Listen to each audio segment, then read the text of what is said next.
புதுமைத்தேனி அன்பழகனார் நம்மை விட்டு பிரிந்து விட்டார். அந்த துயரத்திலிருந்து இன்னும் நாம் விடுபட முடியவில்லை.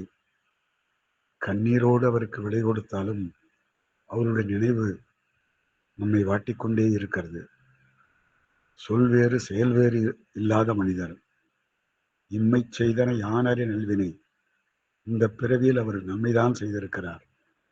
தமிழகத்திலிருந்து வரக்கூடியவர்கள் அத்தனை பேருக்கும் அவர் ஒரு வேடந்தாங்களாக இருந்து நம்மை அரவணைத்தவர். குறிப்பாக நான் சிங்கை வந்தபொழுது எல்லோரிடத்திலும் என்னை அறிமுகப்படுத்தி கவிமாலையில் என்னை பேச வைத்து என்னை பெருமைப்படுத்திய இந்த நல்ல உள்ளத்தை நினைத்து பார்த்து மனம் ஏங்குகிறது, மனம் வருந்துகிறது. அவரை இழந்து வாடும் குடும்பத்தாருக்கும் நண்பர்களுக்கும் எப்படி ஆறுதல் சொல்வது என்பதுதான் எனக்கு தெரியவில்லை. மனம் இன்னும் அவரை பற்றியே நினைத்து கொண்டிருக்கிறது. அவரை நினைக்கின்ற பொழுது மிகவும் வேதனையான மனத்தோடு நாம் அவருக்கு விடை கொடுப்போம். அவருடைய ஆன்மா இறை நிழலில் இளைப்பாறட்டும்.